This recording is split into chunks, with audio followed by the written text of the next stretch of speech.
materi ini.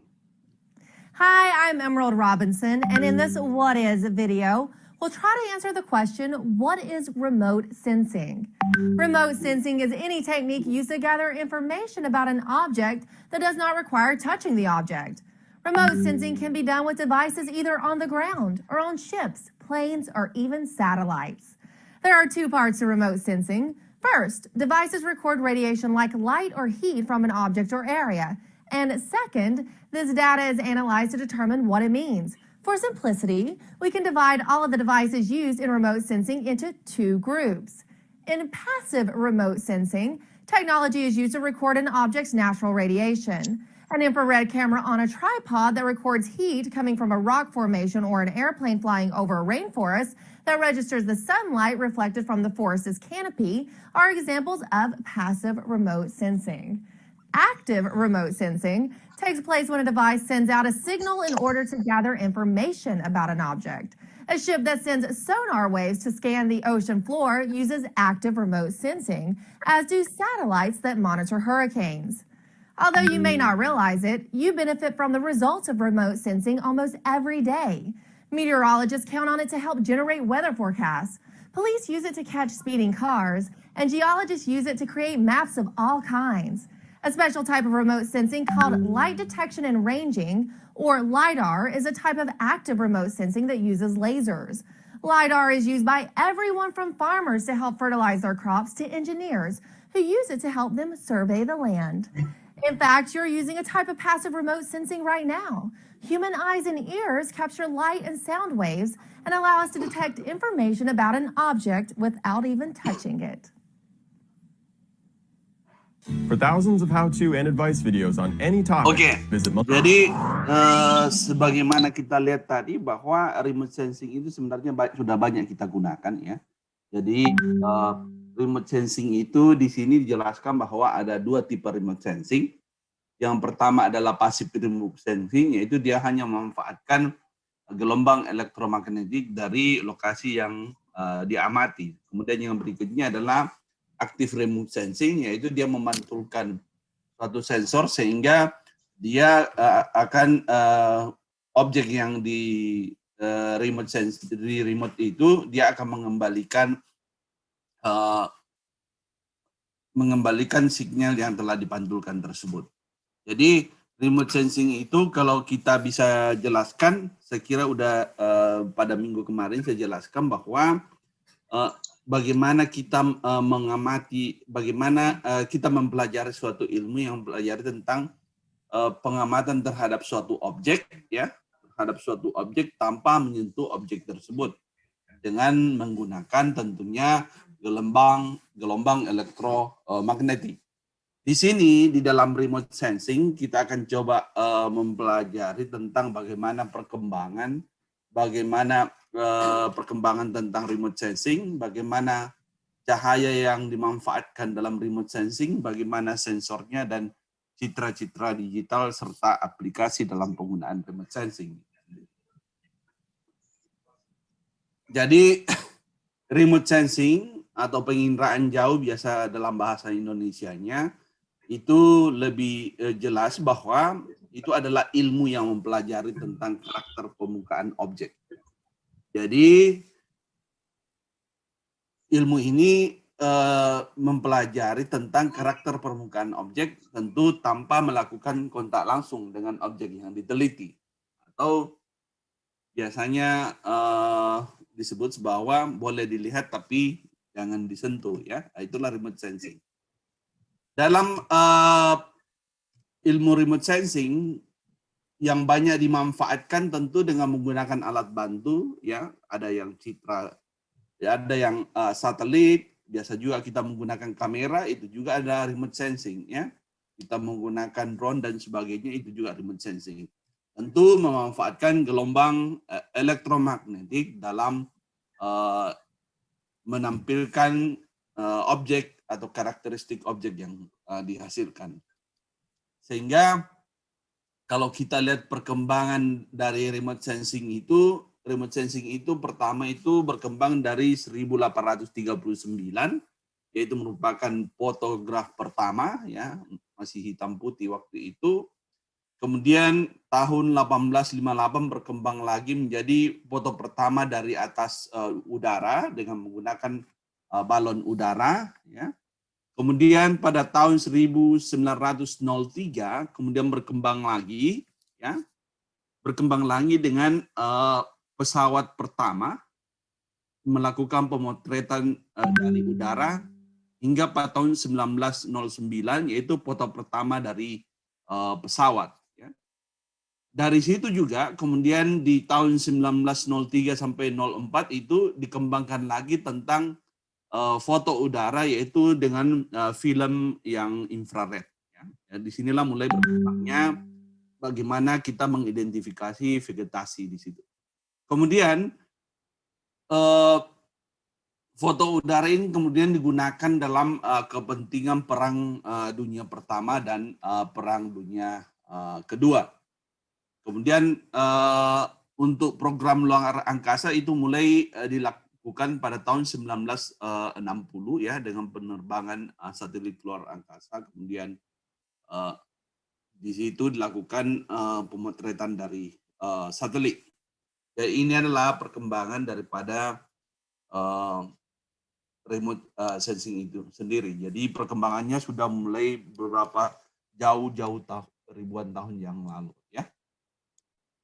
Kemudian bagaimana sih proses transmisi? Saya kira ini sudah saya jelaskan sedikit minggu kemarin bahwa dalam proses transmisi rekaman dan analisis data citra itu hal yang utama harus ada adalah sumber energi sebagai sumber daripada energi elektromagnetik yang berfungsi untuk memberikan nanti radiasi terhadap bumi ya, sehingga nanti akan radiasi tersebut berinteraksi dengan objek sehingga bisa direkam oleh satelit ya. Dan dari situ nanti satelit akan mengirimkannya ke stasiun bumi pengontrol ya. Kemudian akan di geopositioning oleh satelit daripada satelit untuk menentukan koordinat wilayahnya nanti. Kemudian dari situ kita di stasiun bumi itu mulai melakukan transmisi penerimaan ya, kemudian processing sehingga hal itu bisa diinterpretasi dan dianalisis. Kemudian itu bisa digunakan untuk aplikasi ya. Tergantung dari tujuan kita untuk melihat. Sebagai contoh misalnya yang kejadian baru-baru ini bencana alam yang terjadi di Sulawesi Barat itu juga menggunakan citra satelit. Jadi data itu bisa digunakan untuk keperluan misalnya untuk kebencanaan, bisa juga digunakan untuk keperluan untuk perencanaan tentang bagaimana ruang itu digunakan pada suatu wilayah. Kemudian sumber energi, jadi energi elektromagnetik yang digunakan pada analisis remote sensing, ya, pada remote sensing atau penginderaan jauh, yaitu kita harus melihat karakter gelombang yang bisa dilihat dari panjang gelombang dan frekuensinya. Jadi kalau misalnya dia 3 faktor itu adalah bagaimana panjang gelombangnya, bagaimana frekuensinya, dan bagaimana amplitudonya ya. Jadi ini bisa dilihat kalau dia panjang gelombang, berarti kalau dia panjang gelombang pasti berhubungan nanti dengan frekuensinya ya. Kalau dia panjang gelombang pasti frekuensinya itu akan rendah. Kalau panjang gelombangnya pendek berarti itu akan frekuensinya akan lebih tinggi. Ini bisa dilihat bahwa kecepatan cahaya sama dengan panjang gelombang dikali dengan frekuensi ya, itu bisa kita lihat. Kemudian spektrum elektromagnetik ya yang kita manfaatkan untuk penginderaan, terutama banyak yang visible ya, yang visible yang pada panjang gelombang sekitar 1 mikrometer ya di situ. Biasanya kita gunakan juga untuk yang microwave ya, digunakan untuk radar SAT ya, itu yang banyak digunakan untuk bagaimana melihat permukaan bumi. Jadi kalau kita lihat di sini bahwa misalnya kita lihat pada spot itu dia menggunakan panjang gelombang 0,5 sampai 0,89 mikrometer pada setiap band yang kita lihat. Kemudian ini ya ultraviolet ini bisa digunakan. Ini dia dari panjang gelombang 10 pangkat minus 9 sampai 10 pangkat minus 5. Dia dibawanya lagi daripada yang visible. Kemudian kalau kita lihat panjang gelombang percahaya tampaknya, ini bisa kita lihat bahwa kalau warna merah itu dia mempunyai panjang gelombang 0,620 sampai 0,7 mikrometer. Kemudian orange itu dia mempunyai panjang gelombang 0,592 sampai 0,620 mikrometer. Kemudian yellow itu 0,578 sampai 0,592 mikrometer sampai pada ultraviolet itu 0,4 sampai 0,446 mikrometer. Jadi kalau violet itu sudah tidak tampak oleh kita ya. Tapi kalau mau rasakan sinar ultraviolet gampang pada siang hari ya. Kalian keluar ke matahari kalau sudah ada rasa-rasa pedis di kulit berarti itu sudah kena sinar ultraviolet ya. Kenapa dia terasa? Karena dia panjang gelombangnya itu sangat pendek dan frekuensinya sangat besar sehingga dia bisa mempunyai energi yang sangat besar dibanding dengan yang visible. Kemudian kalau kita ingin melihat tentang panas dan emisi itu bisa di infrared, ini bisa dilihat pada panjang gelombang 10 pangkat minus 5 dan 10 pangkat minus 4 ya pada infrared ya, berkaitan dengan energi panas yang dipantulkan oleh objek bumi. Makanya di dalam beberapa citra satelit itu ada thermal ya.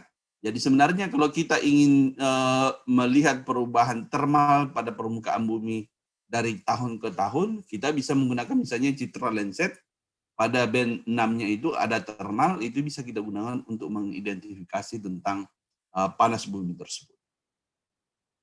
Oke, sampai di sini dipahami? Kalian harus mempelajari ini karena ini adalah dasar daripada remote sensing ya.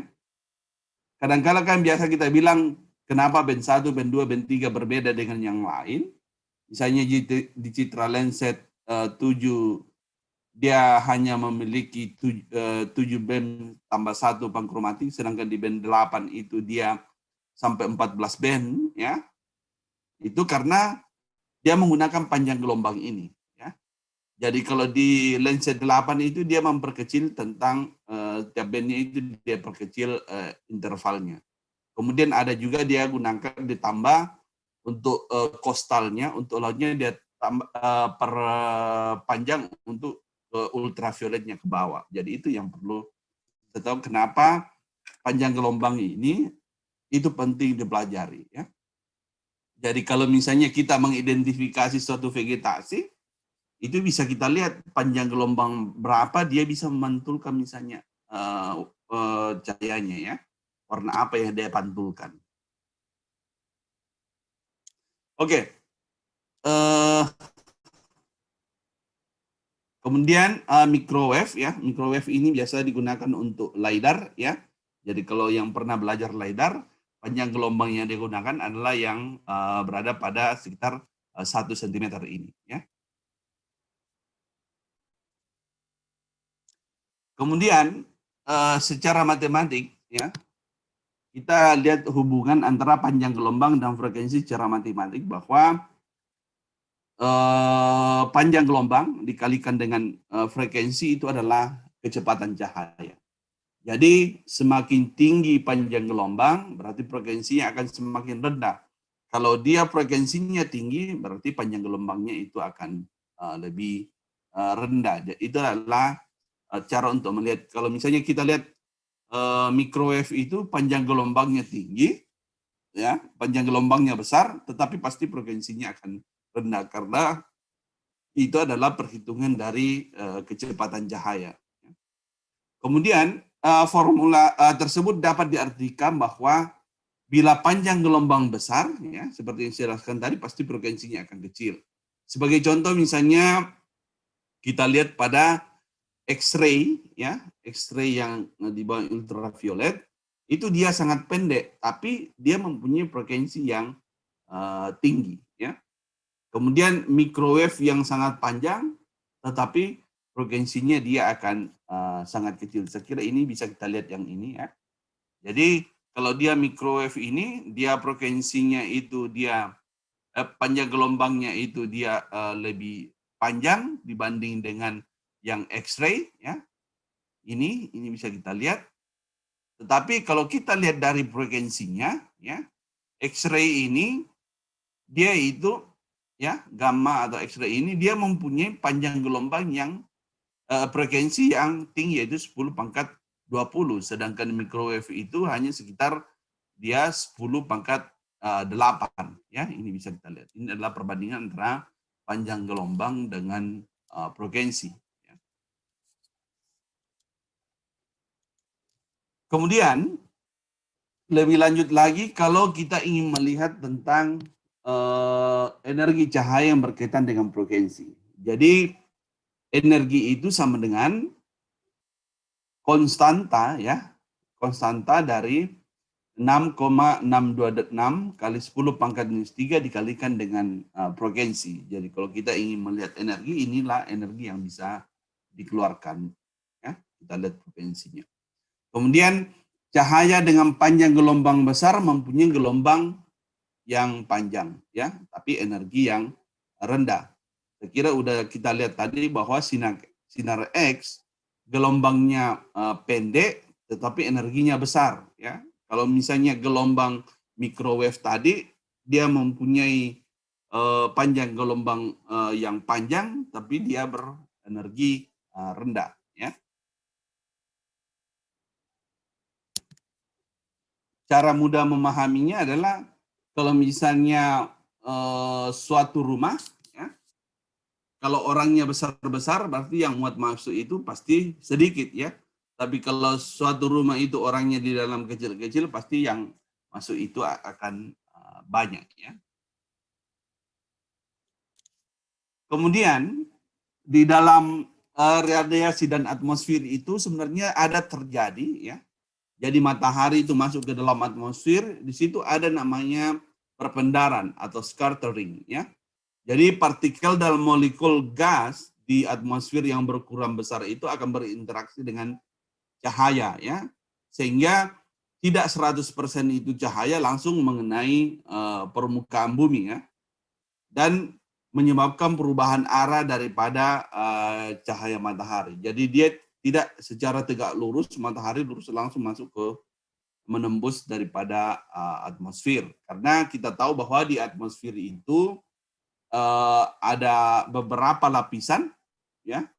Sekitar ada kalau kita mulai dari bawah ada troposfer, ada mesosfer, ya. Kemudian di luarnya itu ada eksosfer, itulah yang menjadi filter terhadap cahaya yang masuk atau radiasi yang masuk ke dalam atmosfer. Kemudian perpendaran ini misalnya kita lihat, ya, dari Rayleigh scattering, ya, partikel debu yang sangat kecil atau molekul nitrogen dan oksigen yang dominan pada lapisan atas daripada atmosfer itu, ya, bisa kita lihat bahwa kalau dia partikel kecil dari gelombang panjang gelombang cahaya, kemudian gelombang pendek lebih banyak yang berpendar pada partikel yang kecil tersebut. Sehingga pada siang hari, ya, secara arah tegak lurus itu yang banyak kita lihat itu adalah lebih banyak sinyal atau warna biru, ya. Makanya kalau misalnya kita ada pemotretan pada siang hari itu dominan itu kayak kelihatan biru dari hasil pemotretan kita. yaitu dia dari gelombang yang pendek yang sampai ke permukaan bumi. Kemudian sebaliknya kalau kita lakukan pemotretan pada sore dan pagi hari, ya, yang sudut datangnya dia miring, itu lebih banyak pada gelombang panjang berupa warna kuning atau warna merah yang sampai ke permukaan bumi. Itu bisa dilakukan misalnya mau coba pemotretan sebelum jam 8 atau setelah jam 5, pasti banyak warna merah atau warna kuning yang akan kelihatan pada hasil pemotretan kita. Apalagi kalau kalian misalnya mencoba menggunakan pemotretan dengan drone. Makanya dalam pemotretan drone itu biasanya diusahakan pada jam 8 sampai jam 5. Jangan sebelum jam 8 dan jangan setelah jam 5 karena percampuran warna itu kurang bagus dan itu akan nanti berpengaruh terhadap hasil yang didapatkan.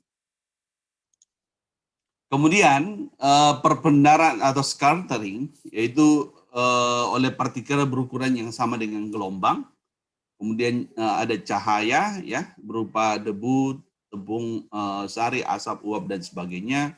Kemudian gelombang panjang lebih terpengaruh terhadap hal ini. Ya. Kemudian misalnya partikel-partikel besar, yaitu berupa titik-titik air atau uap air, kemudian debu yang berukuran besar, itu akan berpengaruh terhadap semua gelombang panjang, ya pasti akan berpendar. Ya. Sebagai contoh misalnya ada awan di atas atmosfer, pasti dia tidak akan langsung menembus daripada awan tersebut, tapi langsung dipendarkan. Ya. Makanya pada saat pemotretan kadangkala kita mencari pada saat atmosfer itu bebas dari uap air. Kemudian absorpsi, ya, yaitu mekanisme lain yang terjadi pada gelombang cahaya yang melewati atmosfer. Sebagai contoh misalnya kita lihat ozon, ya. Jadi ozon itu menyerap ultraviolet radiasi, ya, dari matahari. Jadi ozon ini akan mengikat sinar ultraviolet. Makanya kadang-kala misalnya orang mengatakan bahwa ozon itu sudah menipis, sudah ada yang terbuka, makanya daerah tersebut akan banyak sekali ultraviolet yang menembus atmosfer. Ya. Kemudian ada karbon dioksida. Jadi karbon dioksida juga ini dia menyerap radiasi infrared jauh. Ya. Jadi itu bisa kita lihat kalau karbon terlalu banyak pada suatu daerah berarti cahaya infrared jauh itu tidak akan sampai ke permukaan bumi. Kemudian uap air, ya, dia menyerap gelombang panjang infrared dan gelombang pendek microwave. Ya. Ya, ini adalah yang absorpsi. Kemudian kalau kita lihat, ya, ini adalah jendela atmosferik, ya, atmosfer. Yang bisa kita lihat bahwa yang dimanfaatkan, ya, dalam penginderaan jauh adalah mulai dari ultraviolet, ya, sampai dengan infrared, kemudian lanjut lagi di setelah itu adalah ada yang panjang gelombangnya infrared jauh yang digunakan. Jadi ini adalah dilihat dari transmisinya, ya. Transmisi dan energi yang ditampilkan. Kenapa cahaya visible itu bisa kita lihat? Karena dia mempunyai energi yang panjang yang sampai ke permukaan bumi, ya. Sehingga cahaya itu bisa kita lihat. Inilah yang dikembangkan, yang digunakan di dalam penginderaan jauh, ya. Artinya yang bisa menembus atmosfer dan sampai kepada permukaan bumi. Jadi daerah yang tidak dipengaruhi absorpsi atmosfer sehingga sangat berguna bagi remote sensing. Jadi inilah yang tidak terlalu dipengaruhi oleh absorpsi.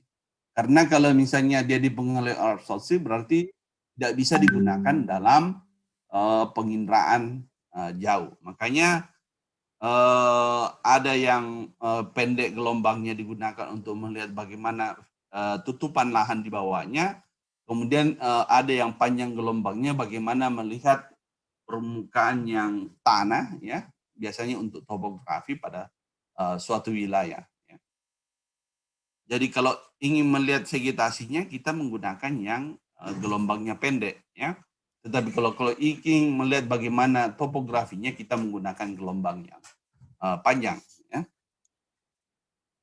Kemudian setelah dia sampai ke permukaan bumi, dia akan berinteraksi antar cahaya dengan objeknya. Di situ juga ya cahaya berinteraksi dengan objek dalam berbagai bentuk. Ya. Sebagai contoh misalnya ada absorpsi yang terjadi, ada transmisi yang terjadi, dan ada refleksi yang terjadi atau pantulan yang terjadi pada objek tersebut. Tergantung pada objek yang berinteraksi dengan cahaya itu.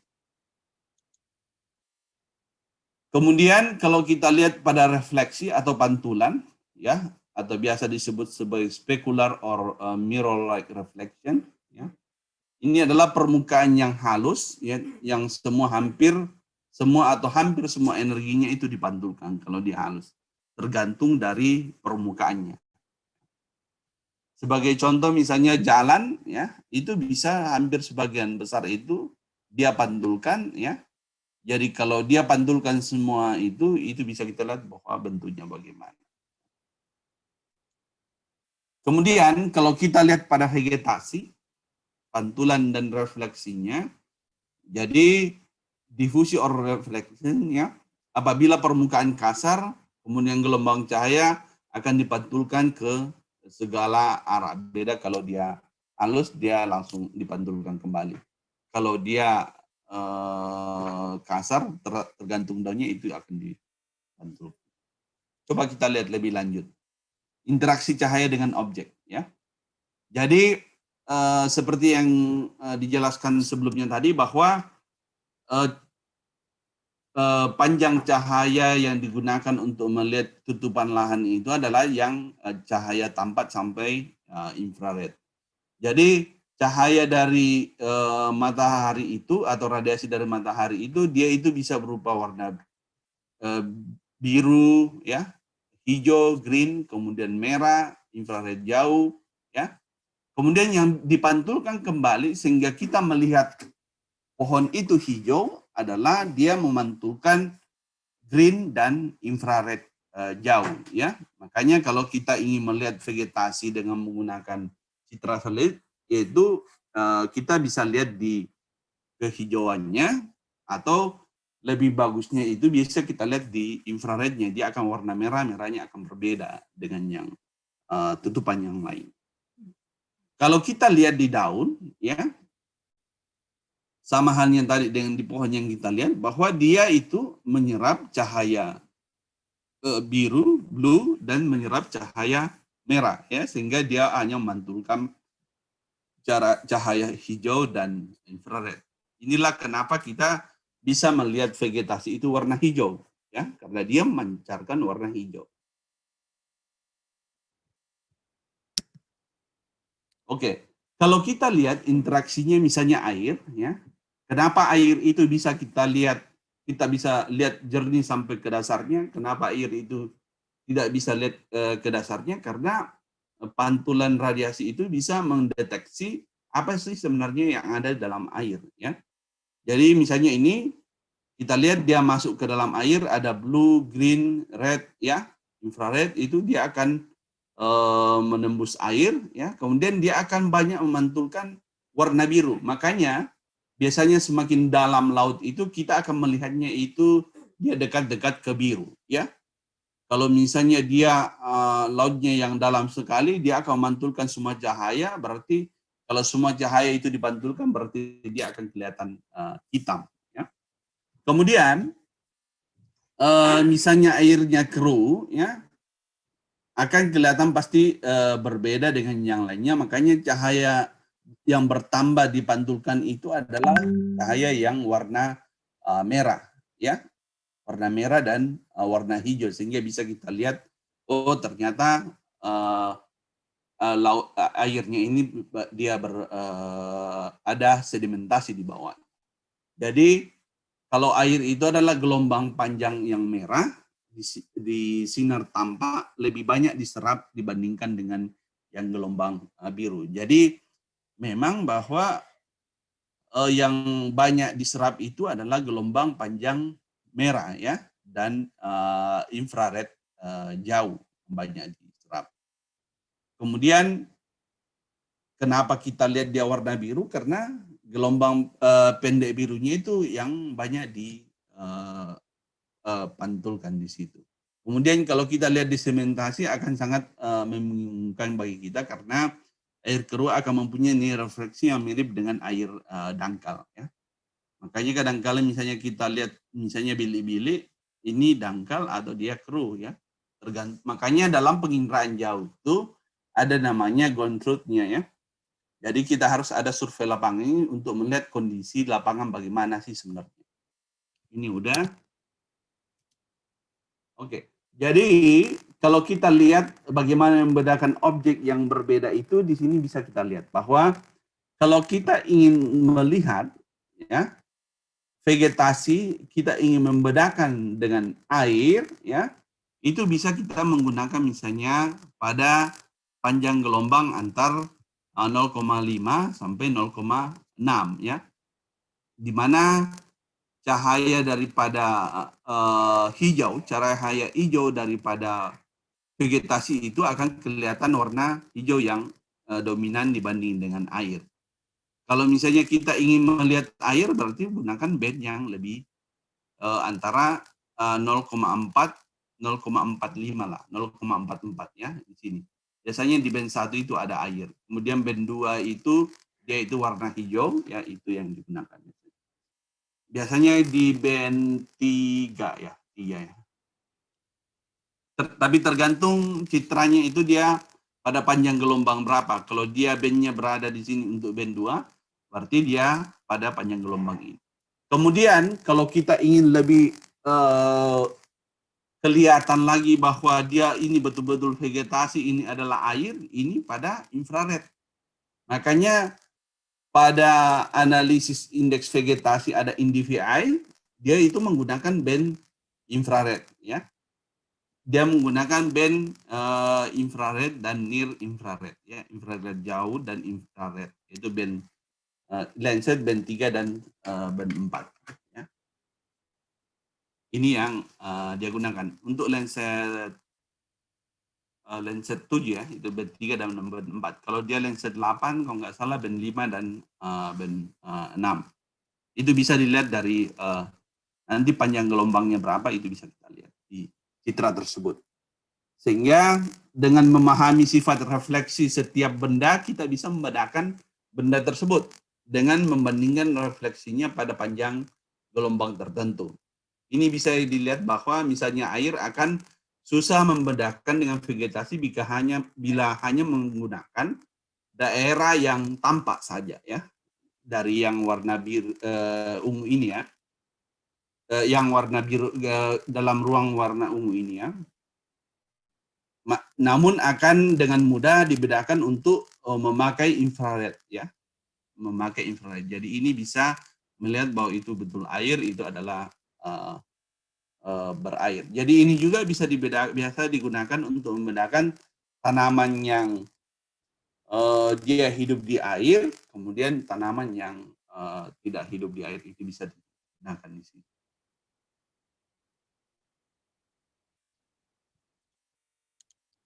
Oke, ada pantulan dan panjang gelombang ya. Jadi objek berbeda itu akan memantulkan panjang gelombang yang berbeda. Ini saya kira udah digambarkan tadi bahwa misalnya baju merah. Kenapa kita melihat baju itu warna merah? Karena cahaya biru dan hijau itu dia serap dan hanya memantulkan warna merah. Ya. Jadi kenapa misalnya ada orang kulit putih, ada orang kulit hitam? Karena orang kulit putih misalnya itu lebih suka warna hitam. Ya. Sehingga dia memantulkan warna putih. Ya. Makanya orang kulit putih itu suka berjemur, ya.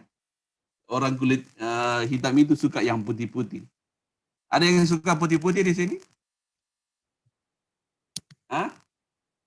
Jadi kalau ada yang suka putih-putih berarti hitam. Ya?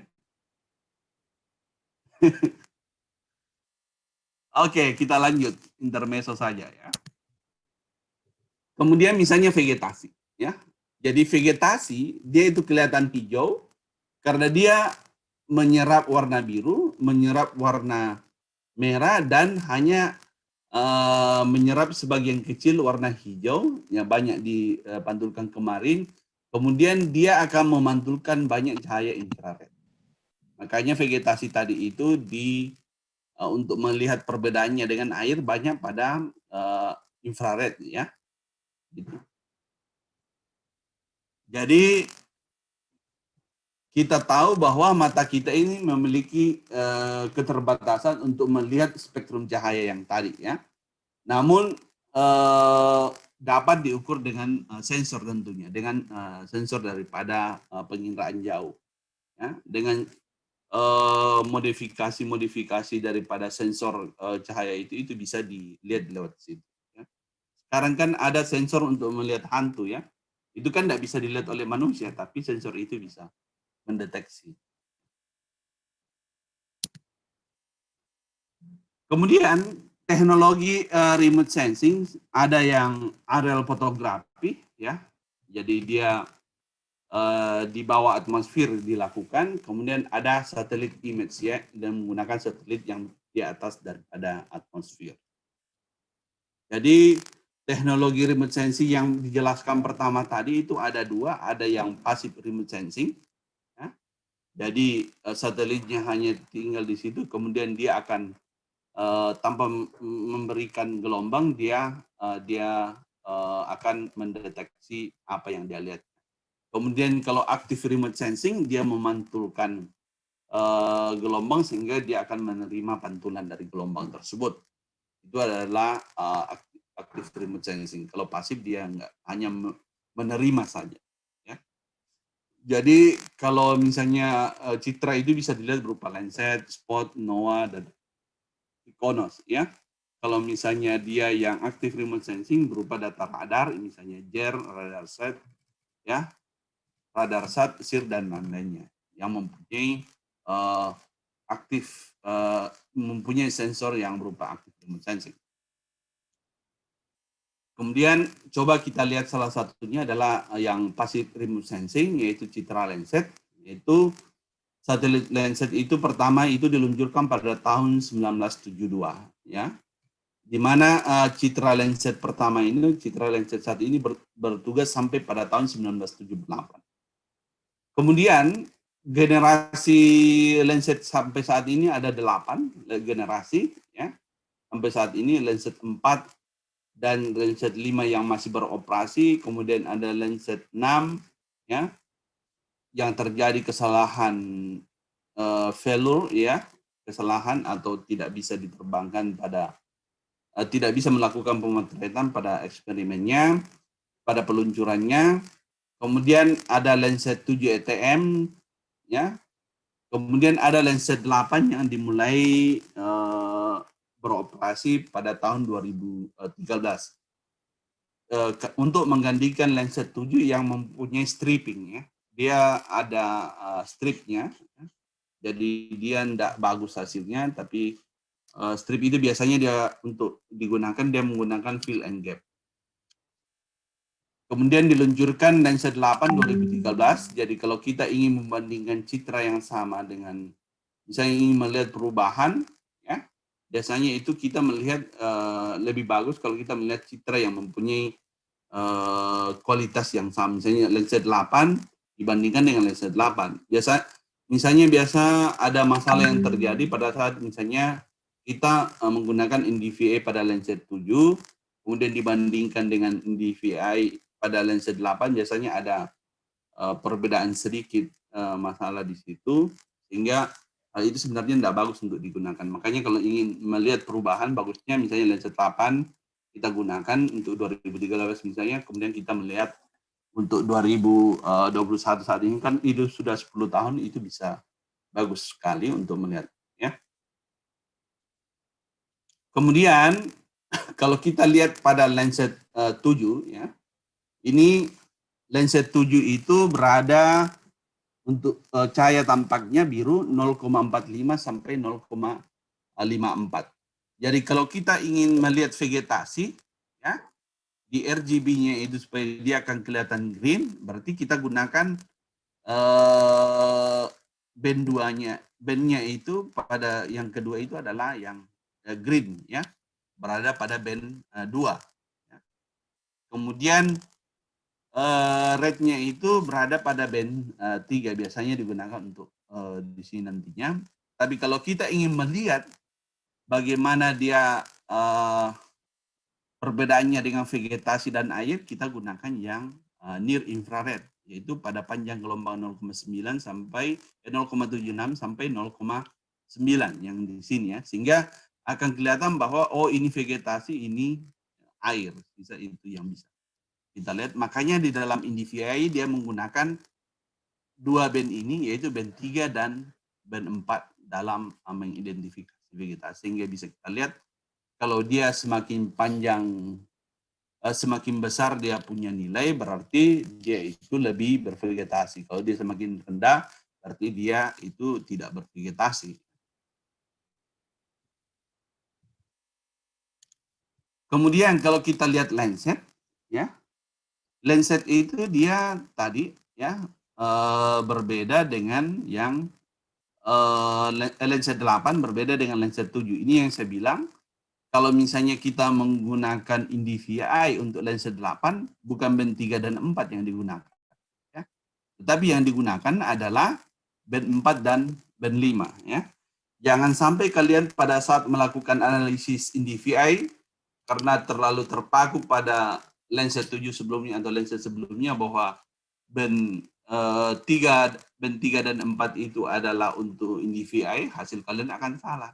Makanya yang perlu kalian lihat itu adalah spektrum range cahayanya ya, panjang gelombangnya itu berada pada mana yang red ya, itu yang perlu kita lihat. Makanya pemahaman terhadap citra satelit yang kita gunakan itu harus kita tahu ya. Jadi band misalnya greennya itu di mana, band rednya itu band berapa ya, near infrarednya itu band berapa, sehingga bisa kita melihat oh ternyata harusnya kalau saya NDVI itu band yang saya gunakan adalah 4 dan 5. Kalau misalnya sekarang ada perkembangan teknologi tentang bagaimana melakukan interpretasi dengan memasukkan unsur thermal, berarti kita cari yang untuk thermal dia ya. Mana yang berfungsi untuk thermal, itu yang kita gunakan nantinya ya. Ada sphere, ada near, ini mana yang untuk thermal. Sisa kita lihat nanti saja mana yang digunakan untuk thermal. Untuk thermal itu yang ini. Ya. Berarti berada pada band 6 ini ya. Tetap ini. Band 6, yaitu 1 sampai ini yang digunakan. Jadi kalau ini juga bisa kita lihat bahwa ternyata luas Landsat itu adalah 185 kali 185 ya. Jadi band 1 sampai band 9 itu dia menggunakan. Kemudian ini ada resolusinya, resolusi Landsat itu 30 meter untuk band 1 sampai band 7. Kemudian untuk pankromatiknya itu 15 meter ya. Jadi dengan memahami citra Landsat ini, memahami band-band atau panjang gelombang pada suatu citra, pembagiannya ke dalam band itu bisa kita gunakan untuk melihat, oh kalau saya menggunakan citra ini harus saya tahu bandnya itu, misalnya band 1, 2, sampai 5 itu panjang gelombangnya pada apa. Sehingga band namanya itu apa dan subsistemnya itu bisa kita lihat. Oke. Mari kita memahami tentang resolusi daripada citra ya. Ini. In this lecture, we'll present a brief introduction to the concept of resolution in digital images. We'll discuss the manner in which the number of pixels, or equivalently the pixel size, influences spatial resolution in an image, and we'll discuss the way in which the number of color levels in the image color map influences intensity resolution. The concepts of spatial and intensity resolution are both intended to quantify the smallest details that can be perceived or recognized in a digital image. Spatial resolution quantifies the smallest changes in position that can be recognized, and intensity resolution quantifies the smallest changes in brightness that can be recognized. Let's begin by taking a look at the way in which pixel size influences spatial resolution in an image. Here's a photograph of a mandrel that has 800 pixel columns and 1200 pixel rows. Now let's see what this image would look like if there were only 4 pixel columns and 6 pixel rows. Each new pixel will replace the spatial region it covers with one red, one green, and one blue intensity value. The resulting image would look something like this. If we make the pixels twice as small in each dimension, then we'll have 8 pixel columns and 12 pixel rows. This would give us 4 times as many pixels, so each pixel will cover a spatial area that's 4 times as small. However, the resulting image would still make a disappointing photograph. If we have the pixel size again, then the image would look like this. Still nearly impossible to resolve any spatial details in this image. Having the pixel size in each dimension yet again begins to resolve some of the image detail. Having again gives us enough resolution to start to recognize the image as one of a mandrel. And one more having makes the photo better yet, although still not a high quality photo like this. Well, now let's take a look at intensity resolution. Well, here's a color bar image that transitions from a relative brightness of 0 on the left to a relative brightness of 1 on the right. I'm using a grayscale color map that has 128 levels of gray to display this image. And if you look closely at any region of the image, you can see the transitions from one color level to another.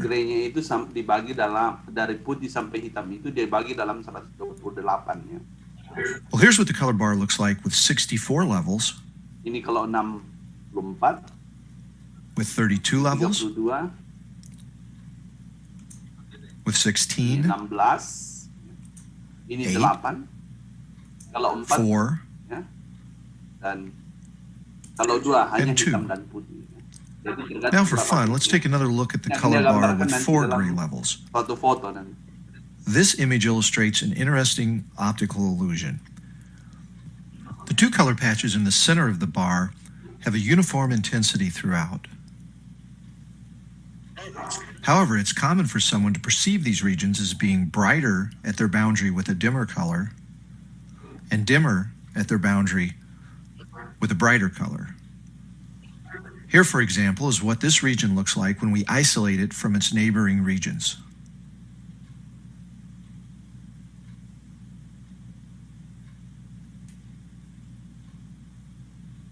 And here's what it looks like when its neighbors are back. Well, here's a black and white image of an old house that uses 128 gray levels to encode its intensity. Here's what it looks like with 64 gray levels. Hard to see much of a difference. It's still hard to see much change at 32 gray levels. But with only 16 levels, we start to see some changes in the sky, and those become more pronounced when we reduce to only 8 levels. At 4 gray levels, the photo is clearly distorted, but even with 2 gray levels, the image is still somewhat recognizable. Well, that's a brief introduction to the concepts of spatial and intensity resolution. We'll take a look at each of these in much more detail in subsequent lectures. Dalam satelit itu misalnya kita lihat yang tadi bahwa kalau citra Landsat itu ada 16 bit, ya, berarti ada 16 gradasi color, ya. Kalau 16 gradasi color tadi,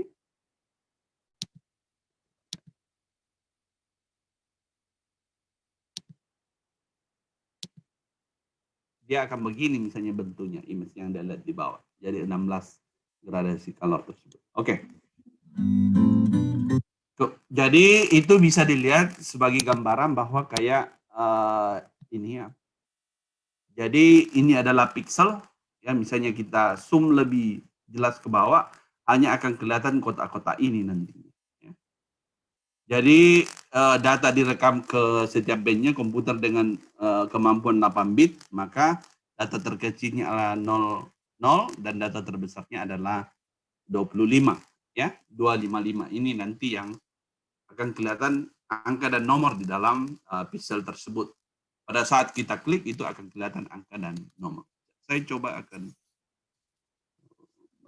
saya buka ArcGIS ini.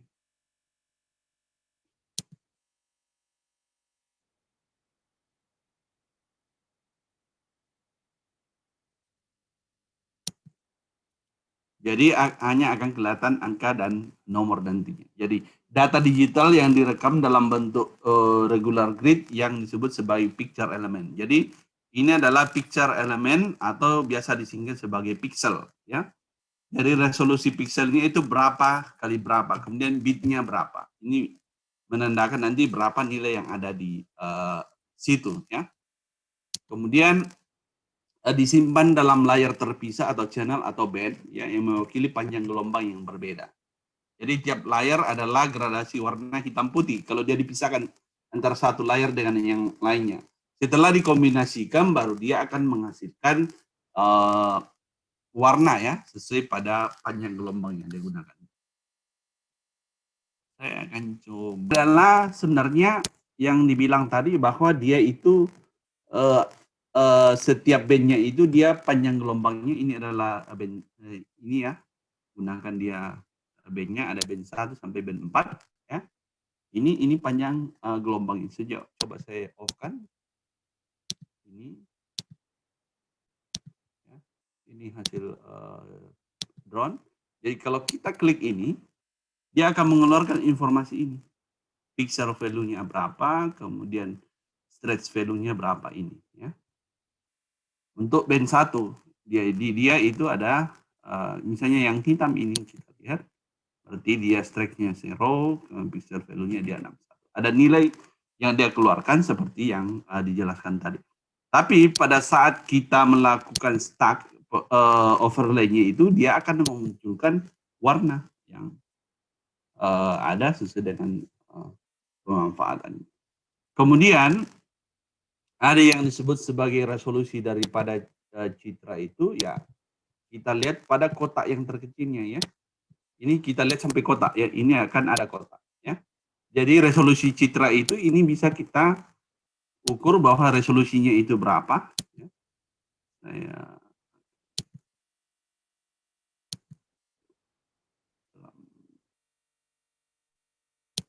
ini. Jadi ini yang kita ukur, ya. Jadi dia resolusi pixelnya itu adalah 4,58 cm. Jadi ini yang udah kita lihat tadi. Jadi ini kalau dia 8 bit sampai 255, ya. Kalau dia 16 dia akan lebih besar lagi dari nilai ini. Makanya misalnya ada yang bertanya, bukannya gray pada suatu citra itu sampai 255 saja? Tidak, tergantung bit daripada citra yang kita gunakan. Ya, itu. Oke. Kemudian ini adalah scene, ya. Biasanya dalam Landsat itu disebut sebagai pad and row. Makanya di dalam biasa di metode yang biasa kita gunakan, kita harus kasih lihat citra kita itu pad row berapa atau lembar berapa kalau dalam di dalam misalnya kita menggunakan peta RBI, ya, lembar berapa pada untuk lokasi kita. Kemudian ini beberapa citra, ya, resolusi daripada citra tadi, ya. Resolusi spasial yaitu ukuran objek yang terkecil yang direkam oleh sensor. Itu yang tadi yang kita ukur itu adalah resolusi spasialnya.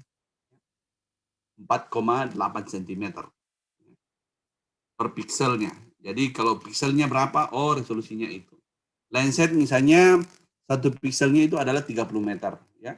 Kalau kita gunakan lagi pankromatiknya itu bisa sampai 15 meter. Kemudian ada spot yang 15 meter ke 15 meter. Tergantung spot berapa, ada juga yang spot resolusinya misalnya dia lebih kecil dari itu. Kemudian ada NOAA 1 kilo kali 1 kilo ya. Kemudian spot vegetasi ada yang 1 kilo kali 1 kilometer. Ini biasanya untuk melihat perubahan secara global. Kemudian ada Iconos ya 1 meter kali 1 meter, dan ada Pleiades, ini yang banyak digunakan saat ini karena LAPAN bekerja sama dengan pihak dari